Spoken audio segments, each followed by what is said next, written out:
Hey everybody, and welcome back to Josh Lioce's video blog. This week, we're talking about how you can become a cash buyer instead of buyer having financing. Stay right here to learn how. We'll be right back.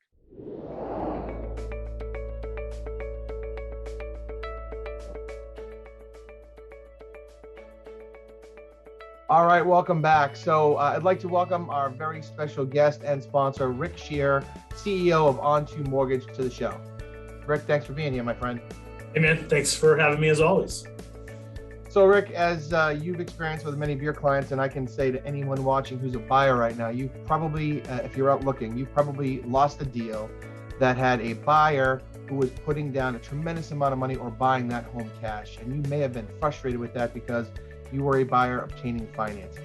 In this competitive market, it's been so important to make your terms and conditions as strong as possible.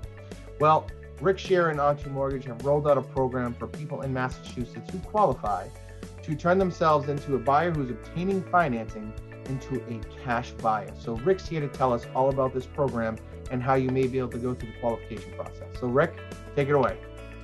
Yeah, thanks, Josh. So, this program came about, really was a brainchild around having all of our clients, get beat out. 4 times as likely to get beat out by a cash buyer than another finance buyer. And so we were figuring out, how do we create our finance buyers to be able to go in with all cash and no mortgage contingencies. So we launched On2 Mortgage Power Buyer. Essentially what we'll do is for a well-qualified buyer, someone that's putting down more than 10%, has a credit score in the high 600s, into the 700s. And we wanted to make sure that they had an alternative, and that's the power buyers. So how does it work? So what we'll do is we qualify the client, we get all their pay stubs, their W-2s, and their bank statements, and we look at their financing and say, yes, we can get these clients financed. Then what we'll do is we will issue them a power buyer certificate, allowing them to go all cash, no contingencies. But what we do is, if for some reason we can't get financing for that buyer, what we do is we step in and we buy the house for that buyer on their behalf. For some reason, if we just need an extra week to get financing, or 2 or a month to get financing, we then sell the house back to that client for what we've paid for that house. So essentially protecting their deposit. Now, I will tell you, 99.5% of the time, we're going to close on that home with standard financing. However, this program gives you the insurance policy to make sure that if something happened, right, you lost a job, or someone stole your credit and your credit score tanked, that we will be there to close on it, protect the deposit for that buyer, and ultimately sell the house back to them right afterwards. So that's in a nutshell how the power buyer works.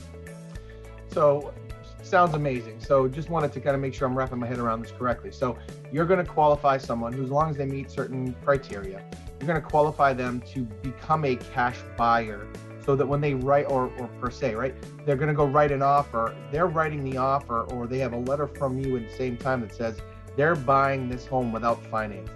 Is that correct?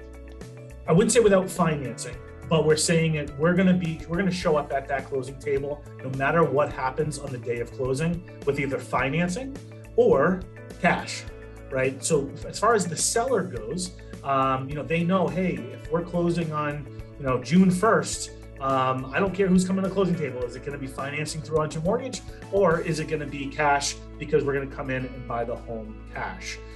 Ultimately, what we're going to do is we're going to get financing set up for that client in the time frame that we need to do that.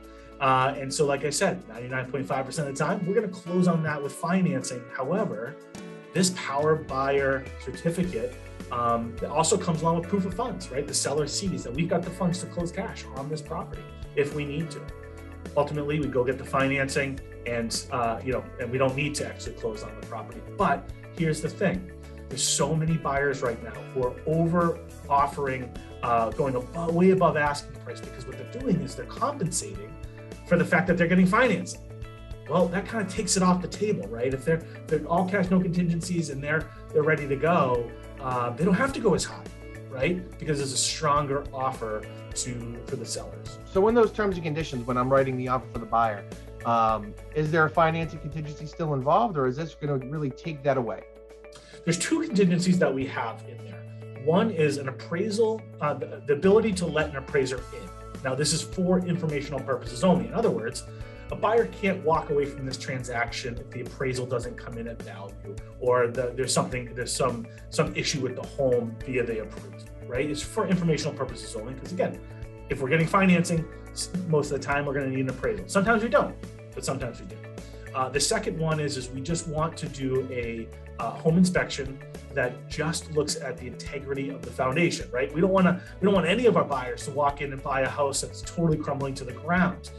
So you can do a pre-home inspection, right? Just make sure it's all good, and then you're fine. Or a home inspection, really for the high-ticket value items like foundation, right? We're not looking to nickel and dime anybody, or retrade the transaction. It's just to protect us for buying it cash if we needed to, but also protecting the consumer against walking into a home that's not going to stand up on its by itself for much longer, type of thing. So two very small contingencies. Again, for a seller, when they look at this, they say, "Oh yeah, we'll let an appraiser in for informational purposes only." And yeah, I know the property's not going to crumble to the ground, so I don't really care about that. At the end of the day, we're going to show up with cash at the closing table, and that's really what sellers are really looking for right now. Well, I just want to say thank you for being on. I mean, this is a great program. This is why we do so much work with Onto Mortgage. Personally, us at in Massachusetts, and most of the agents at the Keller Williams office here in Milford. So love that you guys are always innovative. Love that you're always bringing new stuff to the table for us as agents and our customers and clients to get ahead and have a hand up in this very competitive marketplace. So thank you for all that you do. Thank you for supporting us and always being on here, providing great knowledge and information. Yeah, if anybody has any questions on the program, certainly there's certain situations and costs and things, please reach out to me directly. I'm sure you'll have my phone number here somewhere. Yeah, so exactly. I was just going to say the same thing. If anybody's interested in learning more, right at the end of this video, you're going to see all of Rick's information on here, as well as the beginning of this video, you can see he's our sponsor. So take a look back, scroll back through, or pause it at the end, write down his information, get in touch with Rick over at Onto Mortgage, and they'll take very good care of you. So as always, everyone, thank you for watching Josh Lioce's video blog, and we'll definitely see you next time.